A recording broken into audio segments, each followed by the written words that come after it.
তেজপুৰৰ নৱপ্ৰজন্মৰ এগৰাকী কীৰ্তিমান নিউৰোচাৰ্জন ডক্টৰ অংগীৰহ ভট্টাচাৰ্যই আজি ব্যতিক্ৰমী ৰূপত উদযাপন কৰিলে ৰাষ্ট্ৰীয় চিকিৎসক দিৱস। উল্লেখ্য যে তেজপুৰৰ সন্তান অংগীৰহ ভট্টাচাৰ্যই চলিত বৰ্ষৰ প্ৰথমটো মাহতেই শ্ৰীমন্ত শংকৰদেৱ স্বাস্থ্য বিজ্ঞান বিশ্ববিদ্যালয়ৰ অধীনস্থ গুৱাহাটী চিকিৎসা মহাবিদ্যালয়ৰ পৰা নিউৰো চাৰ্জাৰী বিভাগত উত্তৰ পূৰ্বৰ ভিতৰত বিশ্ববিদ্যালয়ৰ সৰ্বোচ্চ ডিগ্ৰী MCH পৰীক্ষাত স্বৰ্ণ পদক লাভ কৰিবলৈ সক্ষম হৈছিল।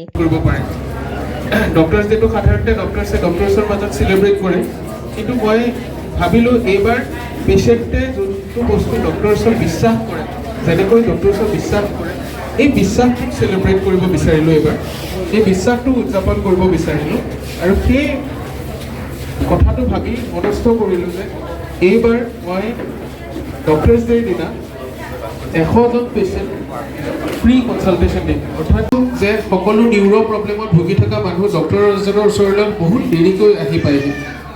CT স্কেন এখন কৰাও বুলি ক'লে মূৰৰ বিষৰ কাৰণে সকলোৱে ভাবে যে ব্ৰেইন টিউমাৰ সন্দেহ কৰিছে, সেইকাৰণে ডক্টৰে CT স্কেন কৰিব দিছে, কিন্তু কথাটো তেনেকৈ নহয়।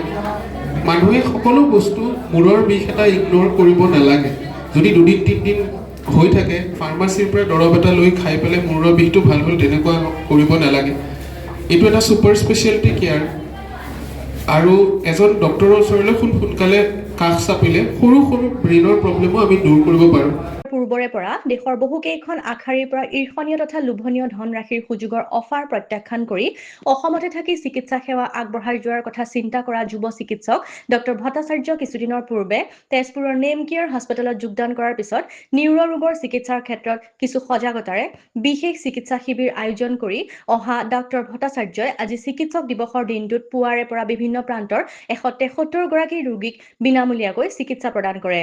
আজি তাৰমানে ডক্টৰছ ডেটো সদায় মানে এটা আমাৰ কনচেপ্ট আছে, ডক্টৰ হিচাপে আমি ডক্টৰছ ডে সদায় ডক্টৰছৰ মাজত চেলিব্ৰেট কৰোঁ। এইবাৰ এটা ব্যতিক্ৰমী প্ৰচেষ্টাৰে মই ডক্টৰছ ডেটো চেলিব্ৰেট কৰিবলৈ আগবাঢ়িছোঁ। এইবাৰ পেচেণ্টে যোনটো আমাক বিশ্বাস কৰে, যোনটো ট্ৰাষ্ট হয় পেচেণ্টৰ, সেই বিশ্বাসটোক আমি ধন্যবাদ জ্ঞাপন কৰি সেই বিশ্বাসটোক চেলিব্ৰেট কৰিব বিচাৰিছোঁ। আৰু মই যোনখিনি আমাৰ সমাজৰ পৰা যোনখিনি সন্মান পাইছোঁ, সেই সন্মানটো আকৌ ঘূৰাই তেওঁলোকৰ বাবে যদি সৰু কিবা এটা কৰিব পাৰোঁ মই খুব সুখী অনুভৱ কৰিম। তো সেই প্ৰচেষ্টাৰে এটা মই আজিৰ পৰা 100 দিনমান আগৰ এটা ভাৱ এটা মনত আহিলে, তাৰ পাছত সেই বস্তুটোকে মই লাহে লাহে কংক্ৰিটাইজ কৰি কেনেকৈ ভালকৈ কৰিব পাৰি তাৰে কাৰণে আগবাঢ়িলোঁ।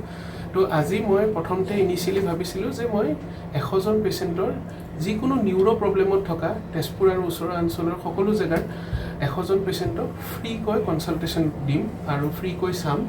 কিন্তু মই মানে ধন্যবাদ জ্ঞাপন কৰিছোঁ মানুহৰ মৰমখিনিৰ কাৰণে, তেজপুৰবাসীৰ কাৰণে, যে মই ভিডিঅ'টো যেতিয়া ৰিলিজ কৰিলোঁ, ভিডিঅ'টো ৰিলিজ কৰাৰ 36 ঘণ্টাৰ ভিতৰত 160জনৰ ওপৰ এপইণ্টমেণ্ট স্লট বুক হ'ল।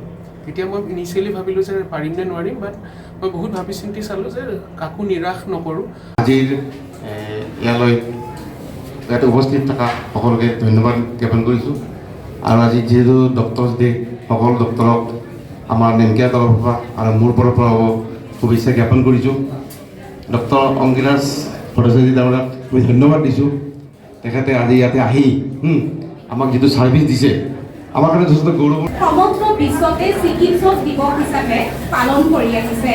প্ৰত্যেকগৰাকী চিকিৎসকলৈ চিকিৎসক দিৱসৰ শুভেচ্ছা জ্ঞাপন কৰিলোঁ। আমি আপোনালোকক জনাবলৈ পাই সুখী হৈছোঁ যে অসমত প্ৰথমবাৰৰ বাবে তেজপুৰ নেম কেয়াৰ হাস্পতালৰ চিকিৎসক দিৱস উপলক্ষে আমাৰ কনচালটেণ্ট নিউৰো চাৰ্জন চিকিৎসক ডক্টৰ অংগীৰহ ভট্টাচাৰ্য ছাৰে স্নায়ু বিশেষজ্ঞ তেওঁ আজিৰ এই দিনটোত চিকিৎসক দিৱস উপলক্ষে বিনামূলীয়া সেৱা প্ৰায় 100জন ৰোগীক আগবঢ়াব বুলি আমাক জনাইছিল।